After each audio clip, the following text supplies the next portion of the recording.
Welcome into the Bobby Carpenter Show, and it is Wednesday. And Wednesdays are here for our guy AJ. There you go, Schlegel. Summon him in. Call him in with your hot call. There he is. Look at him, man.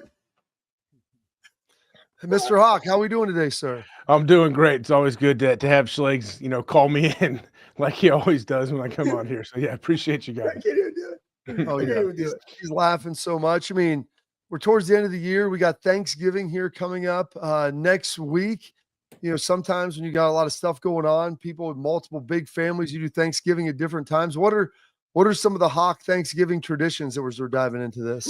Man, growing up, I was like, I had a ton of cousins, big Catholic family, so we'd always get together and hang out. But now we're kind of the host. We're hosting both sides of the family this year, so we'll have a bunch of people at the house. Looking forward to it. It's gonna be fun, man. I can't believe Thanksgiving it's right around the corner. It's one of my favorite times this holiday season's. It's a great time to be around. My kids are trying to claim that they think they're gonna have a snow day tomorrow because they hear there might be a sprinkling of snow. So they're gonna wake up very let down tomorrow. But yeah, it's a great time of the year, man. So You're the hostess with the mostest. Yeah, you're welcoming in like both the full Hawk and Quinn clans. Like, how many people are we expecting for this bad boy? I don't know exactly what the number is going to be, but it's going to be, upwards of 35, 40, something like that, 45. We got to get creative on where we sit and eat. We're hoping the weather's okay and some brave souls are going to probably sit outside and eat. So we'll make sure that maybe that'll be me. Maybe I get to take my kids and sit outside because there's not enough seats inside. I just thought of this, like when Bob just said that. Quinn Hawks. Yeah, let that resonate of what that sounds like. Kind of like Blades of Glory. Anyways, hey. What is your I'm sorry, man. It's amazing. Hey, all right. Favorite like main course dish of Thanksgiving, and then most importantly, favorite dessert of Thanksgiving. Go. Wow. Good question, Schlegel. This is always a heated debate, people, when they talk about Thanksgiving and what they like. And you're a master debater, man. Let's go. I try to be. Yeah, I'd say favorite main course dish. I mean, that's got to be turkey. I'm a fan of turkey if it's not dry and terrible. And sometimes Thanksgiving turkey can be dry and terrible. But I am actually using my Traeger to smoke a turkey this year. I have a big responsibility here. Obviously, there's other people bringing turkeys. They're not relying on me. It's going to be a supplementary turkey. Like, hey, if you want some of this is going to be really good. I'm going to inject it 500 times and put it in the Traeger and see what happens. I did it a couple years ago. It worked out well.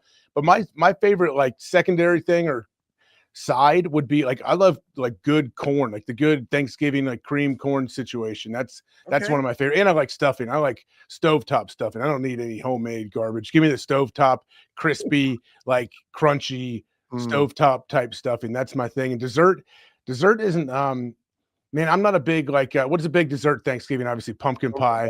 Pumpkin pie is not my thing for some reason. It looks good. I like the idea of it. I just don't love pumpkin pie. My aunt used to make malted milk ball pie, which is just like getting a Dairy Queen ice cream. Yeah, pretty much. Yeah, and it was so good.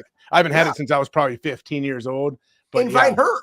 I know. We need to invite her. We need to get her up from Dayton. That would be amazing. That was what I always remembered, having that on Thanksgiving and Christmas for sure. Well, I want to make sure we tell Beebs that because, I mean, at some point she may need to pass that recipe on to your wife, who's a lovely baker, I might add, does a great job in the kitchen. So that'll be tremendous. We'll get you some of that malted milk ball cake / pie. Sounds absolutely tremendous. Court does like a hybrid pumpkin cheesecake.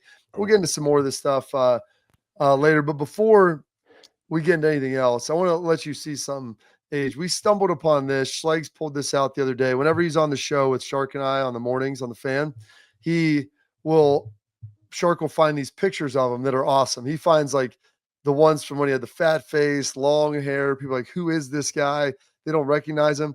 And Schleg's found this gem, or I guess Schleg's, you said Hunter. No, Sam rummages through things. He just scours, right? Like random bins. Snoop. Yeah, he's a snooper. And like, I'm missing some sandals and like some stuff. He found this gem.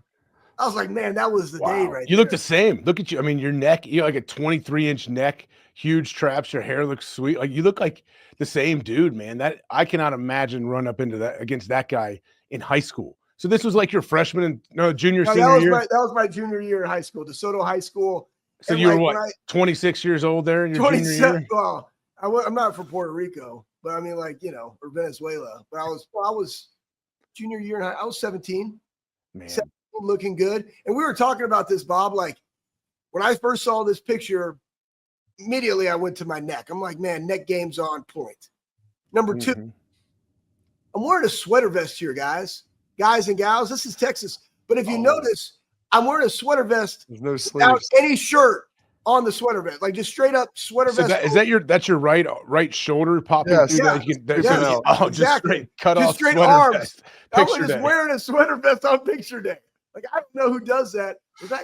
I was 7. Yeah, I didn't have any tats at the time, but it was shortly after this I did have them.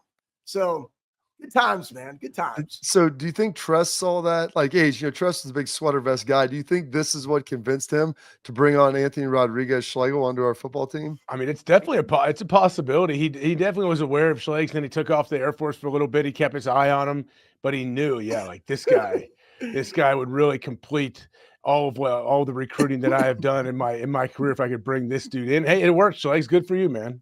Encapsulates it. Let's bring him in to lead our guys, right? Yeah. Be a great influence. Poop David Copperfield first 2 weekends. I was trying to tell the young kids. I mean, the middle part used to be a thing back in the day. I mean, you can watch some like mid-90s movies. Like it's a big deal. So everybody likes to hate on it now. Age, I think you should probably try rocking that middle part. You got some length to your hair. I think that would look good.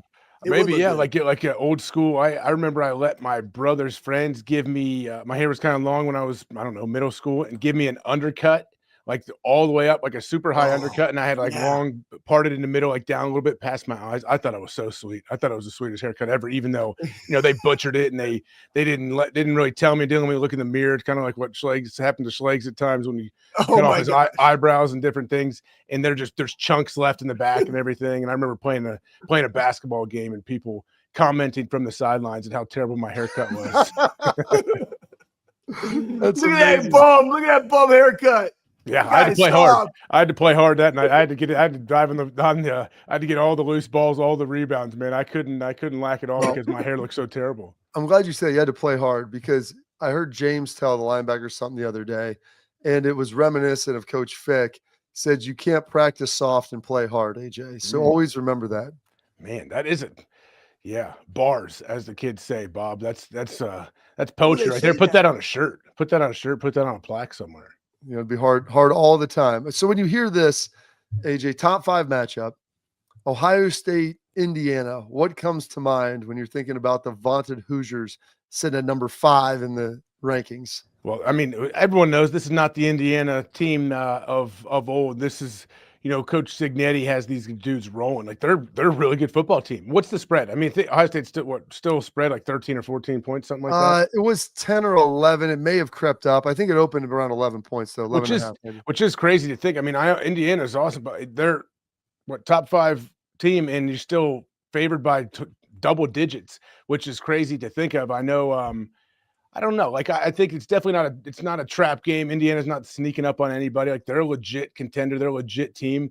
I think Ryan Day and the whole staff and the team knows that. They understand. They get how big of a deal it is. Obviously, we know what's coming up after this week too. You can't look ahead, but I think it's going to be awesome, man. I think it's great. I love that all eyes are going to be on them. It's a big test, and I always say it, like, I hope they get out to a hot start. Let's get out there and try to jump on them early and keep the momentum rolling.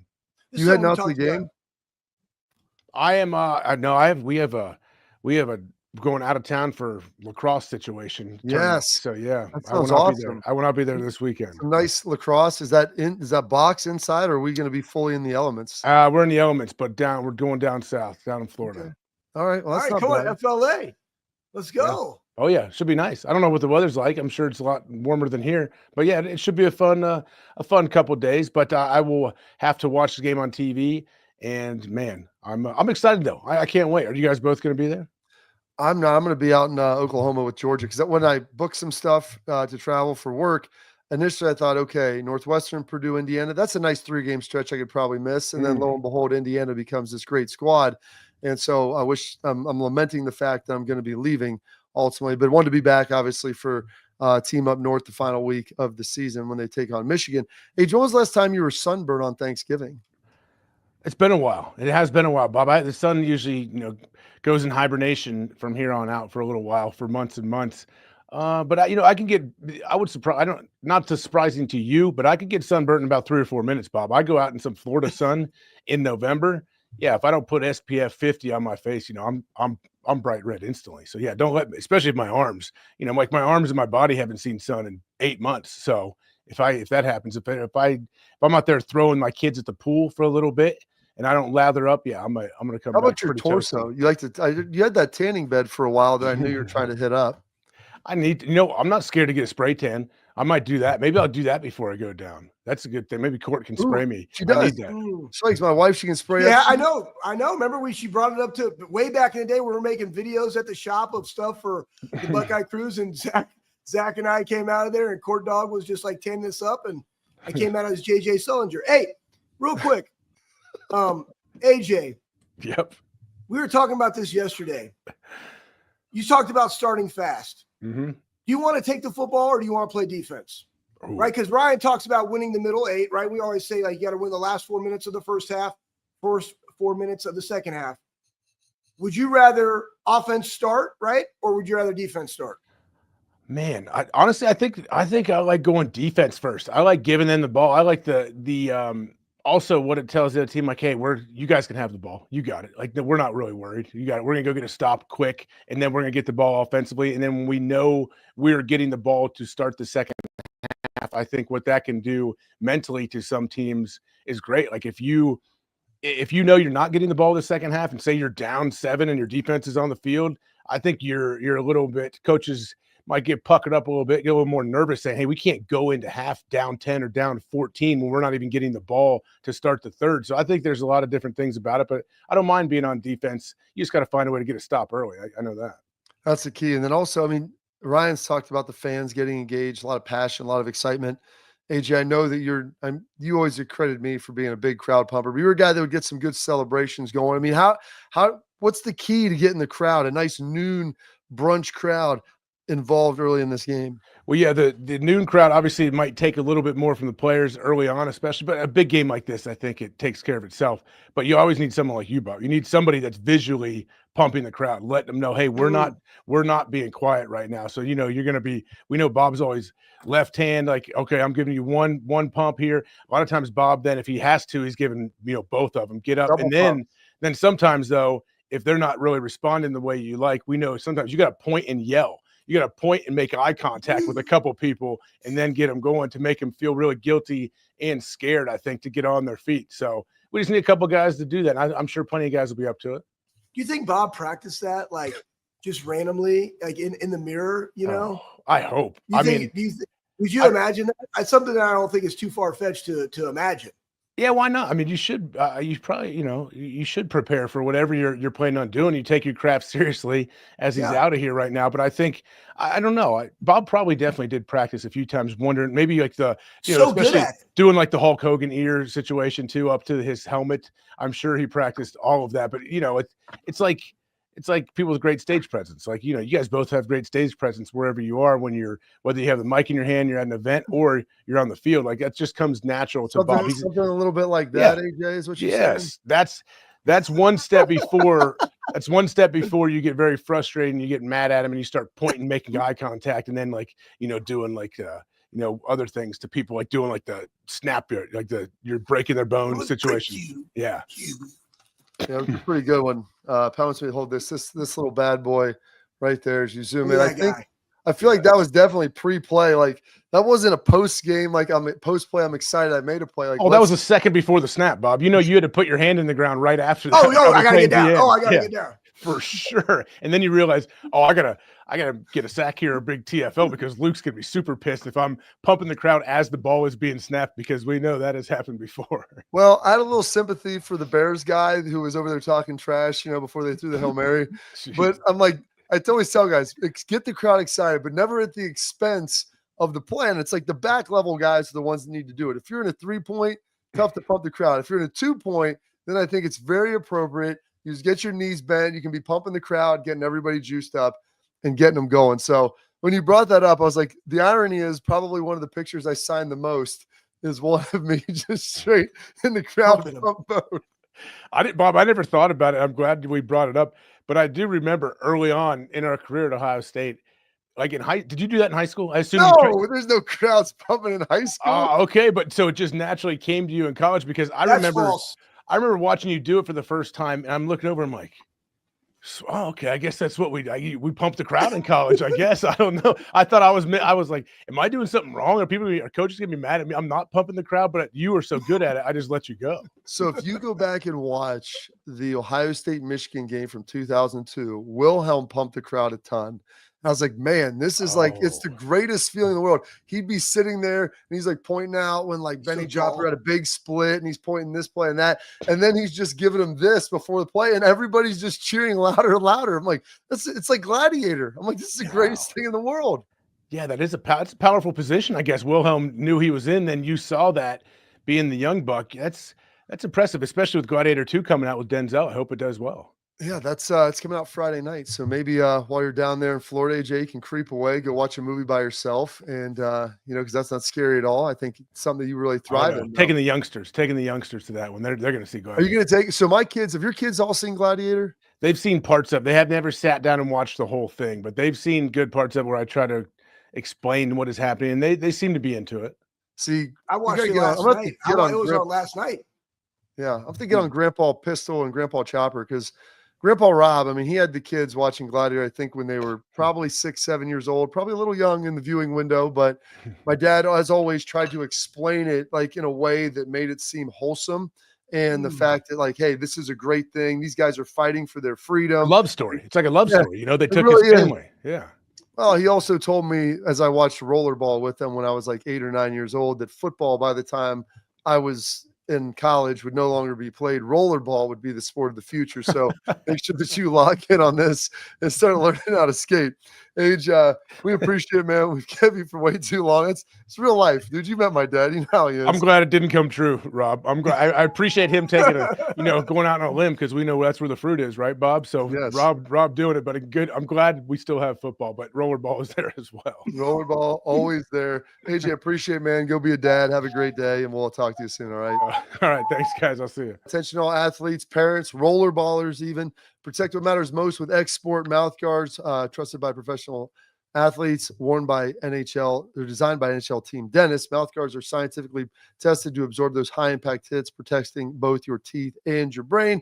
X-Sport mouth guards feature 3 layers of advanced protection, including patented use of carbon fiber, custom fit uniquely to your grill. 3D, man. The 3D printers take care of it all for you. More protection, better performance, max comfort, clear communication, so you can focus on your game, not on your gear. Don't take chances with your safety. Visit exportguards.com/Bobby. Save 15% on your order. Export, protect what matters most. It's like some rough news for the Buckeyes. Okay. And their offensive line. We'll get into that coming up next.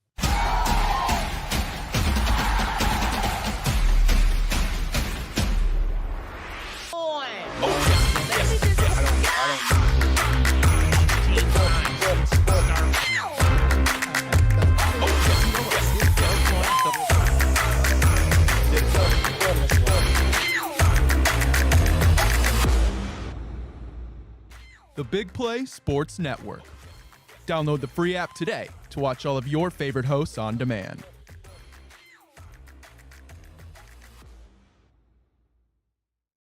I'm Garage Beer, and this is Bobby Carpenter. Garage Beer. Beer-flavored beer. Beef with an F? Okay, my bad. It's crisp and cool, and it doesn't taste like... I'm Bobby Carpenter. I drink in garages because my wife says I don't belong inside. If you like a cold breeze on your bag, drink Garage Beer. It's American, and so can you. Garage Beer. Beer-flavored beer.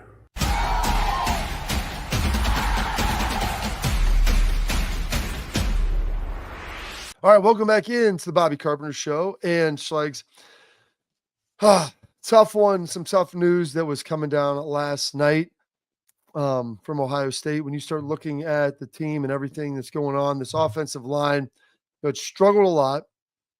And, going through some injuries, lost Josh Simmons, obviously, Justin, they call each other all these crazy names. Lost Jimmy.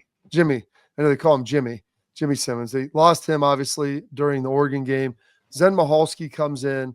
Zen plays against Nebraska. He gets hurt. He's down. you flip out Donovan Jackson to tackle, and you put in Carson Hinsman at guard, and you play really well against Penn State, and everything seems really good. And part of the thing against Penn State was you needed some juice, you needed leadership, you need all of those positive attributes to get things rolling. Well, that stuff starts to happen and starts to work in a positive way, and things are going good. The offensive line's blocking well. Will's having a great time because he has lots of protection. And then all of a sudden, the news comes out last night. Now, it's not confirmed officially by Ohio State yet. I'm sure by this evening, it will be after Ryan with his press conference. Seth McLaughlin potentially out. People are reporting torn Achilles. It's not confirmed yet. But anytime you hear the reporting of that's not a great thing. You're not going to be back the next day. And we've talked a lot about him. Schleg's waxed poetic about how much he means to this team with his play. How Jim Nagy told me he was the most improved player in probably college football that's draftable regardless of position, how much better he's been from last year to this year. And the offensive liners respond to that, but even more so his intelligence of being able to get in the right stuff. And then most importantly, Schlegs, is he's probably been the bell cow, been the leader of that team inside. And you were with Urban, head and strength coach here. And he talked about the center kind of being the apex that line, the apex of the team. And Seth was leaning into that. The Penn State game, he showed that juice, the passion. And so the loss of Seth McLaughlin, should that be the case, very, very tough for this team to handle. And it's not that they can't come through it, but it's going to be a heavy day to get over that. Offensive line losing 2 starters. Josh, obviously, left tackle position, very athletic dude, was having a great year, setting himself up for success, but also on that left side of the line, protecting Will's backside. Then this loss of Seth. And people forget, I mean, the center is the quarterback out of the offensive line, calling out who the mic is, what blocks are going to do. Like, it's all stemmed from who you set as the mic based on what's going to happen up front, blocking scheme, especially when you start doing more of your gap blocks, right? And he just was very, very good. And he was developing. They came into the season, he was kind of an undrafted free agent. Now he could have been a middle round type guy, going to the Senior Bowl, right? Like, he was moving up, honestly, on the Remington watch list, like things that you didn't necessarily expect that he had worked toward. And now it's going to be next man up mentality. The biggest thing that he did, in my honest opinion, once Donnie moved over, you were fine with Donnie moving over because you still had the veteran presence. You had Josh Fryer as the tackle. You had Donnie now as the tackle. Both seniors, Seth the senior. You have Tegra, and then you had Carson Hinsman in there, both younger guys. Well, it's basically like senior, underclassmen, senior, underclassmen, senior. Now you're going to have underclassmen in the middle. And how do they respond? What does that look like? Do they bump Carson Hinsman to center, which he was playing? Padilla, right? Padilla, great kid. Like, does he become the center? You keep, Carson Hinsman at guard. You put Austin, who had some really good games early in the year, filling in for Donnie. Is he now your left guard, and Carson bumps over? Those are the things that they're working through. Boom. It's already Wednesday. So now the mindset has to flip. The coaching has to flip. I think the guys are capable of doing it, but you're also going against a challenge, I believe, in Indiana with the second best rushing defense in the country, only allowing like 2.5 yards a carry, something to that effect. So, yeah, a lot of challenge this week, man. Hard just because of you and I, Bob, like, we like Seth as a dude.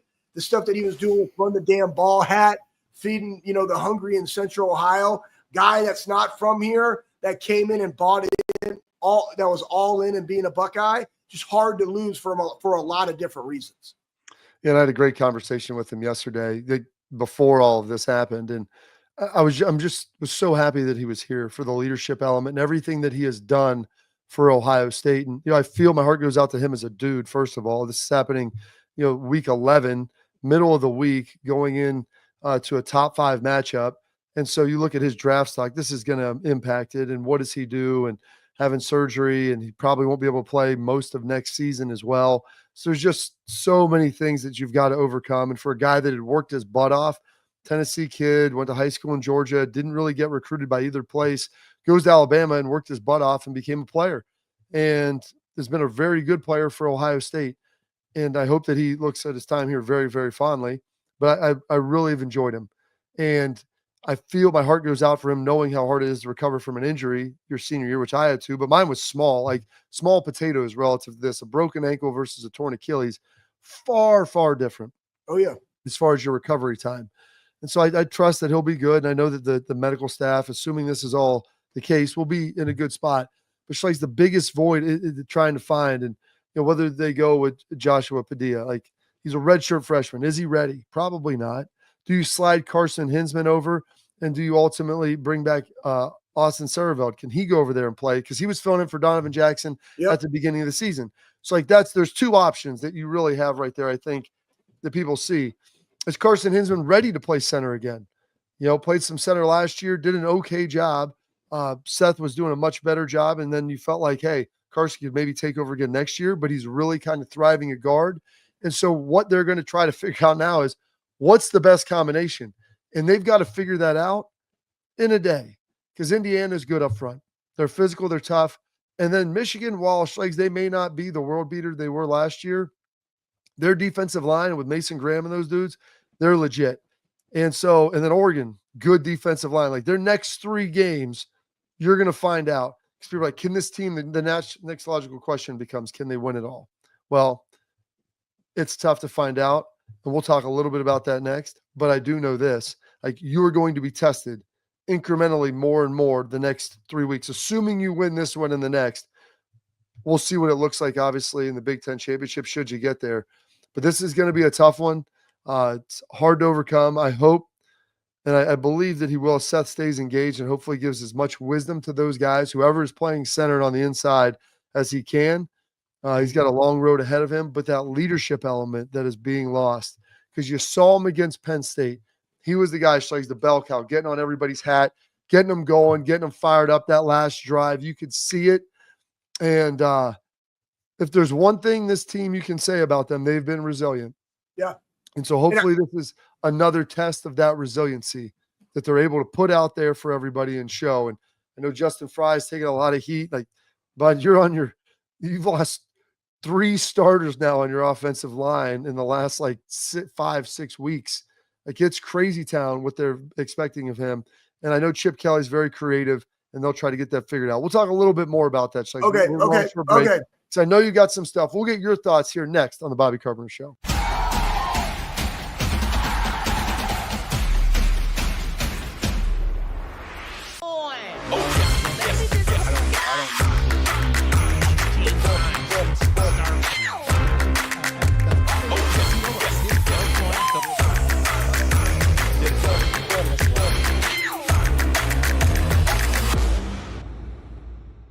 The Big Play Sports Network. Download the free app today to watch all of your favorite hosts on demand.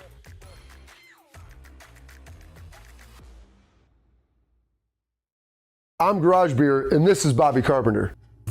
Garage beer. Beer flavored beer. Beef with an F? Okay, my bad.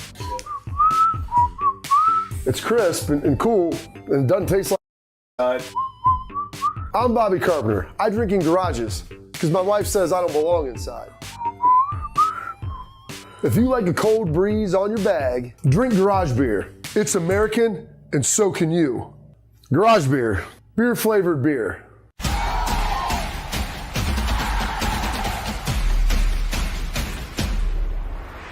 Back in the Bobby Carpenter Show, talking a lot. AJ did a great job making sure, listen, if you're watching here on wherever, TV, if you've got us on YouTube, Twitter, whatever it is, like, subscribe, give us a follow, always follow us, shoot out some comments and questions. We got to that. We got our headlines coming up next. Tailgate Talk, where we answer your questions, brought to you by Real Truck, is going to be coming up here shortly as well.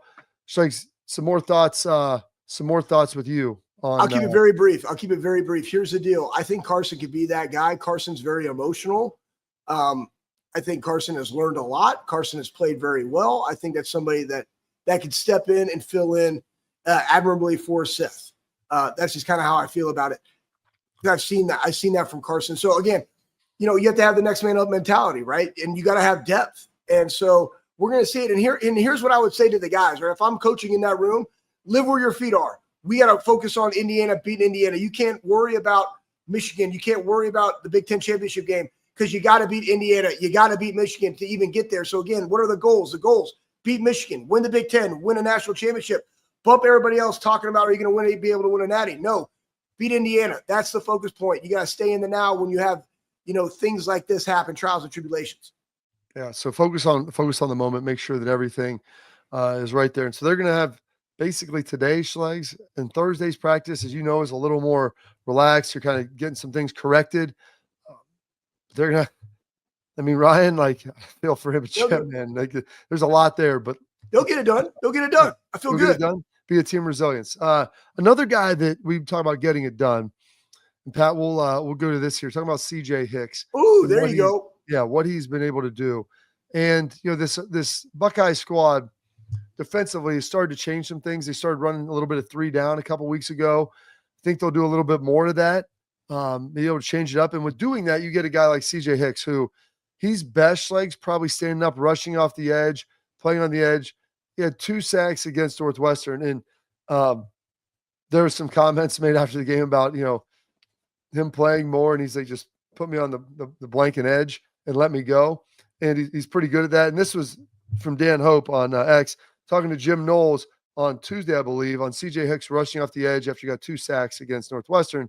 He said, I think his future is going to include a lot more of that. And so hopefully, Schlegs, that is a beacon, if you will. That's a little foreshadowing as to where we're going to see CJ Hicks play and what he's going to ultimately do. Guys, there's a lot of things that go in this. Barrett Browning was a very similar situation, 5-star guy out of Kennedale, Texas, right, Bob? And even you, right? Like when you went to the league, like they stuck you at Mike, like that really wasn't what you are. Like you're an outside, set the edge, rush the passer type guy. It's about fits, but then when you also get a 5-star guy, like as a linebacker, you kind of like, can I get him? Can I work him? Can I coach him that he can be a box player? And sometimes it works and sometimes it doesn't. But then you're just like, man, I got a really athletic, talented guy. How do I get him on the field? Then you pair that with the fact that you have, JT and Jack and KJ and Curry and, like all these other guys. And then you have in that, like now you have Larry, right? You have Larry and you have James and you have Knowles and you have your linebacker situation and Sonny. And sometimes we're going to go 3-4. Sometimes we're going to go 4-3. Sometimes we're going to be at 4-2-5. Like, what does that look like? Like, again, we saw it a couple of days ago. Like, we don't like that deep. Well, you got to try certain things out, man. You're looking at different personnel because if you think it works at practice, it doesn't necessarily mean it's going to work in a game with live bullets. I'm just telling you, man. So it was great that he got in there. It was great that they only gave him half the sack. He really, truly had like a sack and a half. You're going to have to talk about how they divvying out these stats, but he looked really good off the edge and he could do some things because he can bend. He can bend in a big way. That's pretty sweet, Schlegs, that he's going to be able to do that and hopefully be able to see some more of it. And that's something that I think there's going to be an increased focus on it. And hopefully he'll be able to get some more of that going. One of the other things, it's going to be important, Schlegs, because this Indiana, when we start talking about like keys to the game and different things, and just a little taste since we're on the defensive side, one of the things that they love to do, Schlegs, is try to get out, and they like to put guys in space. They like to put guys in friction to where they have to make decisions on the second level guys. And so you're going to see some zone reads. You're going to see some zone read option. Now, Curtis Rourke, not much of a runner, but you'll watch him do the zone read and then maybe throw that little swing as well. So you just have to have it all covered. Talk a little bit about the stress that puts on those defensive players. And like, do you want to play aggressive to that? Maybe pressure it? Do you want to play more base? Like, what do you kind of see as the best methodology to slow down a pretty solid Hoosier offense? The solid Hoosier offense, the way to play this is just fundamentally sound. You got to do your job. Like if you have the inside read, you got to take the back, right? Whoever has the edge has to take the quarterback. The guys on the outside, like when you're rallying to that, you got to just go do your job. Like they take advantage of people that don't do their job and try to do too much. Like that's when those things happen. We saw that in the Oregon game on the long touchdown by Dylan Gabriel, right? Just go out there and do your job. And if you do that, like you're going to be fine. That's where a lot of base. So really the hardest part of this is, when do I want to get pressure, right? down in distance, field position, and when do I just want to go play base and make sure that, again, I have more talented guys. If we just execute the call, we should be able to beat the call. And that's kind of, that's kind of the mentality. Yeah. So you and I know, Bob, like I've always just liked playing base and just letting it happen. Why has Iowa's defense always been so good? They just done what they do at an elite level very, very consistently. The key to this game will be, how do you do your job and how do you get off a third down? That's going to be the point. That will be the key. Get off on third down. Do not let them extend drives. Get it back to the offense. All right, coming up next, we got our headlines brought to you by our friends at Affinity Whole Health.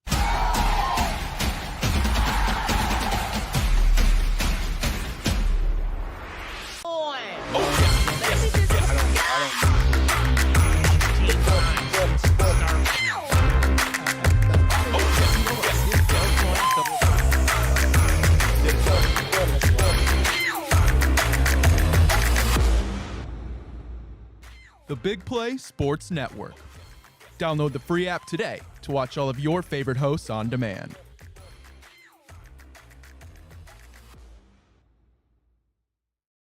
I'm Garage Beer, and this is Bobby Carpenter. Garage Beer. Beer flavored beer. Beef with an F? Okay, my bad. It's crisp and cool, and it doesn't taste like... I'm Bobby Carpenter. I drink in garages because my wife says I don't belong inside. If you like a cold breeze on your bag, drink Garage Beer. It's American, and so can you. Garage Beer. Beer flavored beer.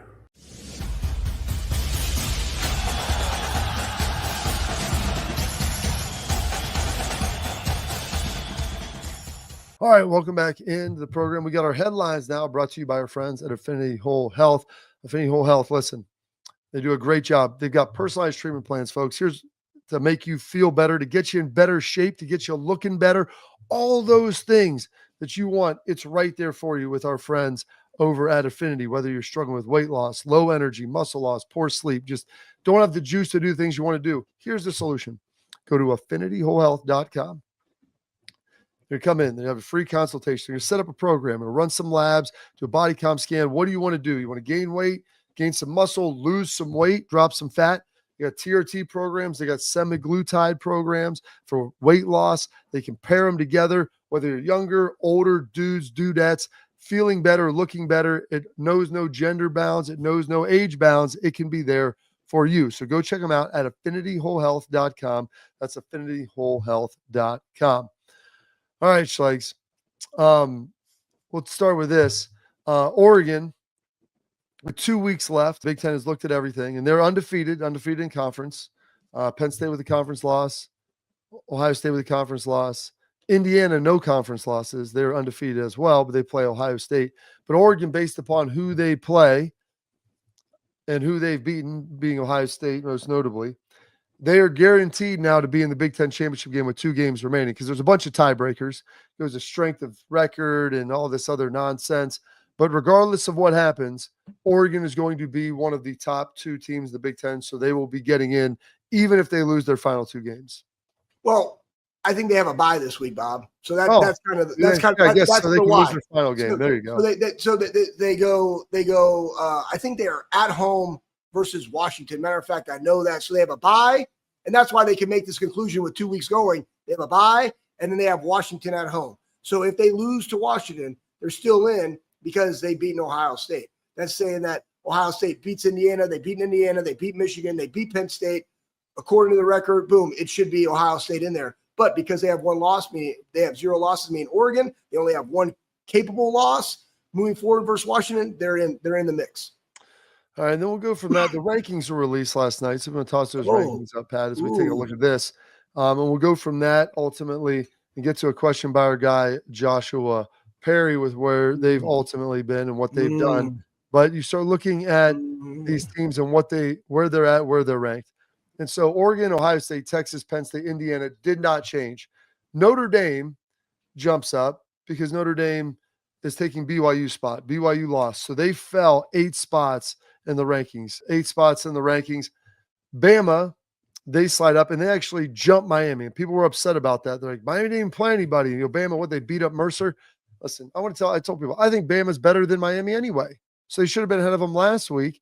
And they go, well, how? I go, well, how did they move up? I go, well, if you really want to get into metrics, which I don't think they even do this, but maybe they did. Now you could say Alabama has a top 10 win because they beat Georgia. And so this is kind of how that stuff works. It's a circular reference. Miami sitting at 8, Ole Miss at 9, Georgia jumping up and jumping Tennessee after their win, Tennessee at 11. But interesting, Schlegs, enough, Tennessee would not be in because Boise still gets in, and they were the 5th. They were the highest ranked group of 5 school, but also higher than the Big 12. So they actually had them slated as a bye. Wow. And then you still have BYU and potentially Colorado, which would play. And right behind them, you ultimately, Colorado, you have Arizona State and Iowa State, which are still both in the hunt, depending on what happens. So that's kind of our outline for how this college football playoff is looking. I'll give you a quick a minute, Schlegs, to kind of outline some of your thoughts. My thoughts, Joshua Perry's comment was on Texas. And here's what's crazy, right? Throw that up, Pat. Here's the thing. Like, if you look at Texas's schedule, this is why the early season rankings matter, though they don't in reality, but they do. At that time when Texas beat Michigan at Michigan, they were the number 10 team in the country.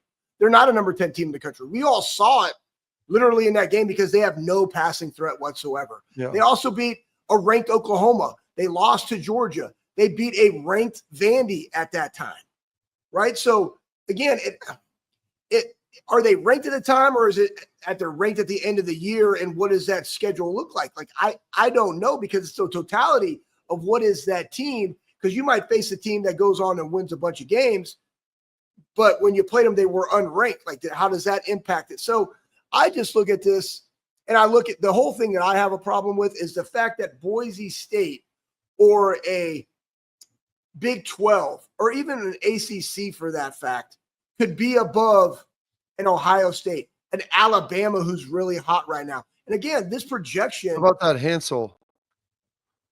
What? Hansel what? So hot right now. Oh, yeah. Hansel. I thought it was Hansel. Yeah. Whatever. Let's not get into the semantics of it. Like, there's just other teams that we know that are more qualified. And it actually goes back to Joshua's point about why are we calling this, a bracket? Like, it should be like basketball. It doesn't matter if 2 or 3 teams from the same conference are all really good. They're all going to be ones in different regions. It should be the top 4 teams that get a bye to go to the quarterfinals, regardless of where you are. The thing is, you want to be able to make the dance. And our dance in college football is 12 teams. And it should be as such, knowing that, yeah, we want to get the Power 4 conferences in there. Fine. You're in it. You're in it somewhere. You're in it. But the top 4 should be the ones that have a bye. Absolutely. I agree with you. Not necessarily the conference champions, because that's distorting and diluting everything. All right. Coming up next, we've got our tailgate talk where we answer your questions. There's a lot of them. We talked a lot about Seth McLaughlin, so I don't want to talk anymore about him, Schlegs. But there's some other good ones there from X earlier in the week. We'll get to those here coming up next.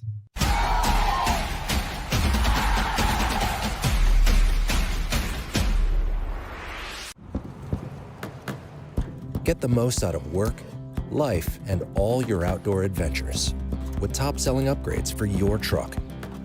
Guaranteed fit, free shipping, easy install, expert support, and thousands of dealers just a click away. Bring your truck to life.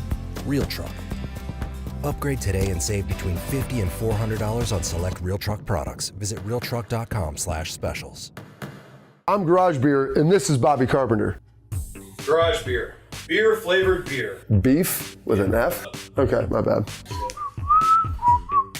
It's crisp and cool, and it doesn't taste like.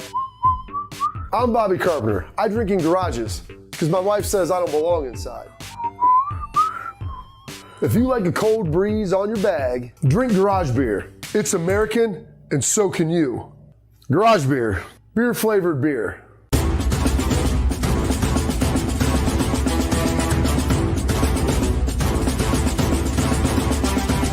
All right, Schlegs, as we look through this, and Pat, we'll dig through some of those ones from the same tweet earlier this week. There's a lot of questions, obviously, about everything that happened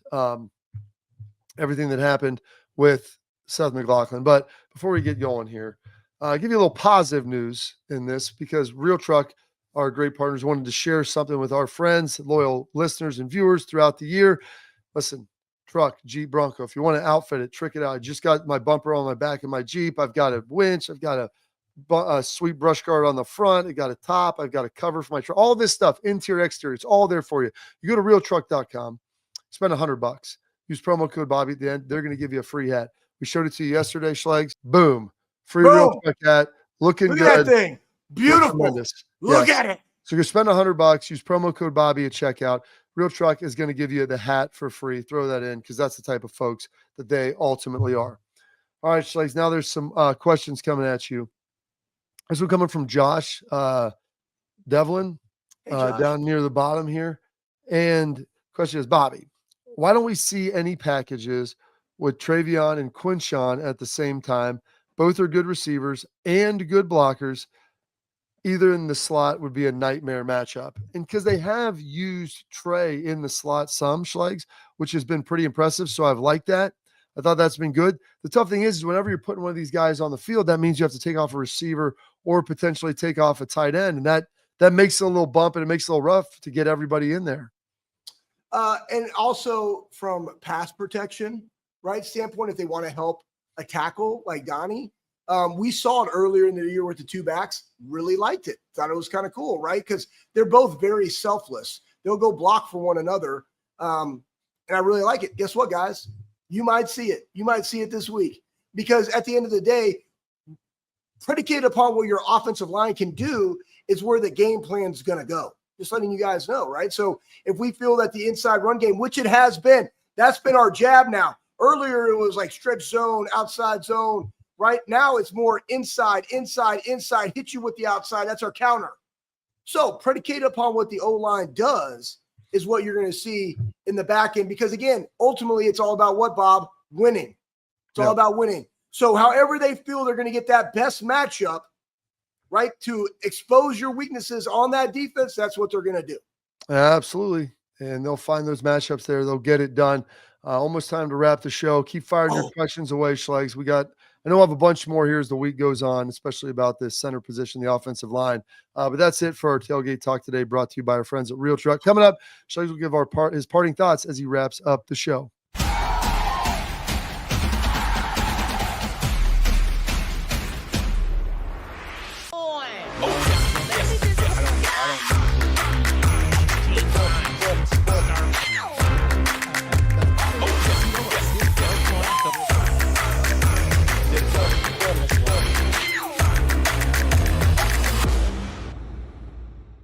The Big Play Sports Network.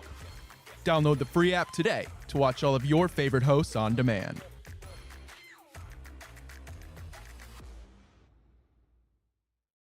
I'm Garage Beer, and this is Bobby Carpenter. Garage beer. Beer flavored beer. Beef with an F? Okay, my bad. It's crisp and cool, and it doesn't taste like... I'm Bobby Carpenter. I drink in garages because my wife says I don't belong inside. If you like a cold breeze on your bag, drink Garage Beer. It's American, and so can you. Garage Beer. Beer flavored beer.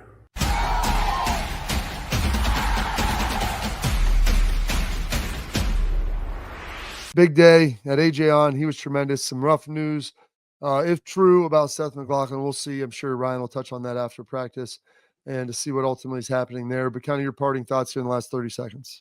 Yeah, I was at a great conference, the Underground Strength Conference, like the anti-influencer conference. It was super cool. But I got to listen to a guy, Joe DeCenza. He's the one that started the Spartan Run. They also own Tough Mudder. And they made that decision to buy Tough Mudder literally right before the pandemic. And think about this.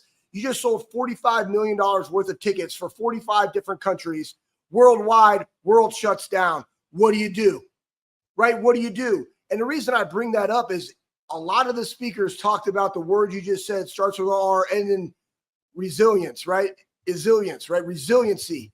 That's what this team has to have. You've seen it. They've heard the noise. They stepped up. Coaching has been there. I've seen our tight ends, guys, and I keep talking about them because I love the physicality that they're having in the blocking game, but they gel with the offensive line. This is a game where you're going to see the resilience. That's what the Buckeyes have to have. But when you're going through trials, right, when things are not at their best or not like you planned, the number one thing you have to do is stay in the moment. Live where your feet are. Greatness is the accumulation of great days. The number one thing that the Buckeyes have to do is win Wednesday. That's all you can think about. Absolutely. My resilience for keeping you on time is incredible, Schlegs. That's it for the Bobby Carpenter Show. Tune in tomorrow, 12:30. We'll see you there.